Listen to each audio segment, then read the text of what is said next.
I almost drowned in a lake at 12 years old while trying to save some other kids my own age. When drowning, you only have a second to catch your breath before the current pulls you back under. This is similar to living in poverty. You're always moving and trying to survive because often you only have a short time frame before you're faced with another obstacle. It's like life is a battlefield.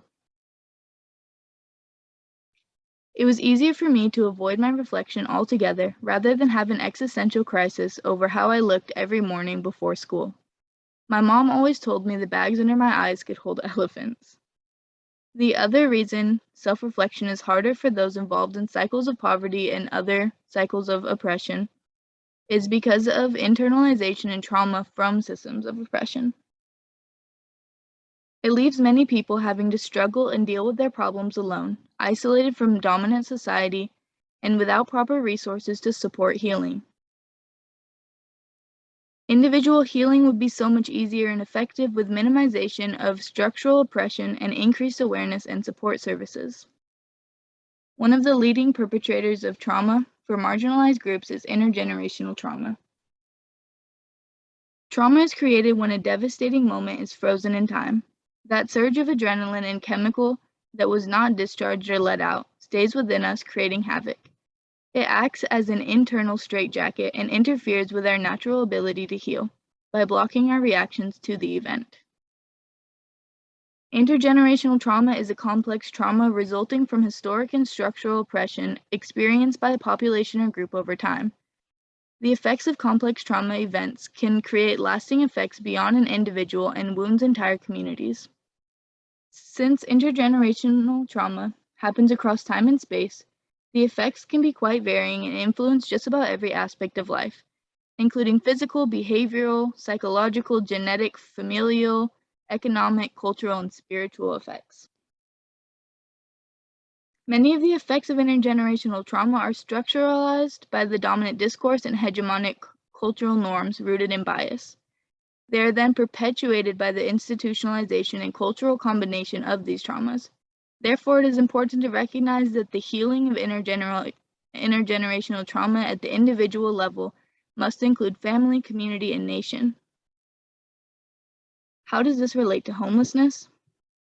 First, homelessness in the U.S. is often created through deep-rooted oppressive systems and structures. So many of the root causes of homelessness are directly tied with intergenerational trauma. Second, homelessness as a system and experience causes more complex trauma on the homeless, and this leads to intergenerational traumas within the homeless community and their families. Often when we think of homelessness, there is a clear image in our minds due to hegemonic norms. Yet homelessness doesn't look like one singular thing. Being homeless relates to displacement and not being in a stable housing situation, with time and place being varying. Not all homeless folks are on the streets. Often when I tell people about my own experience being homeless, I'm immediately met with pity, and their faces say it all.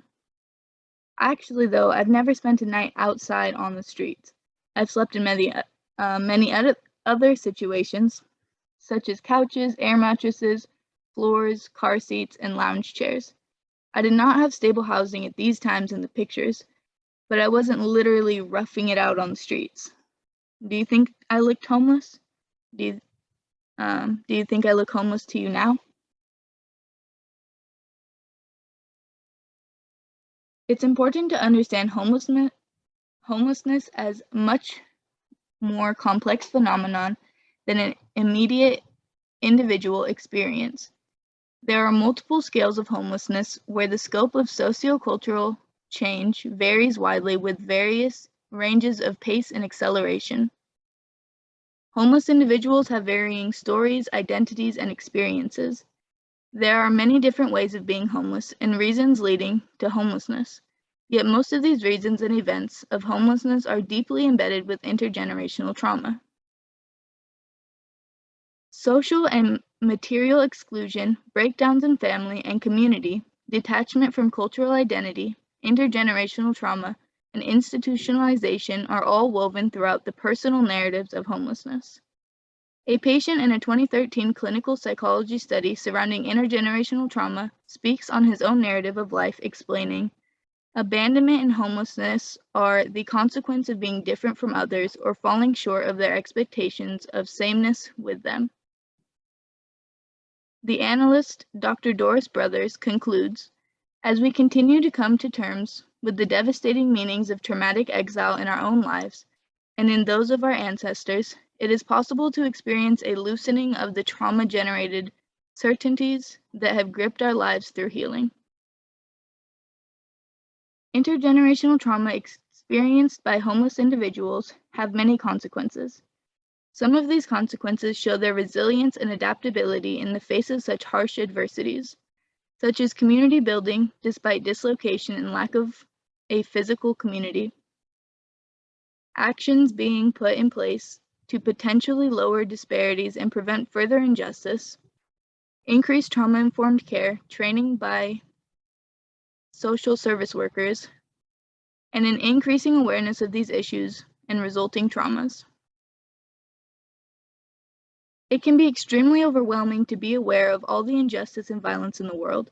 In my own work studying social stratification structures of exploitative systems, concepts spin around in my mind and can be emotionally exhausting to contemplate. But something that helps me is remembering that every injustice is interconnected like an intricate web. So if you are able to pull at just one thread, you're able to help unravel the whole thing. It also helps me to think of the potential solutions to these issues.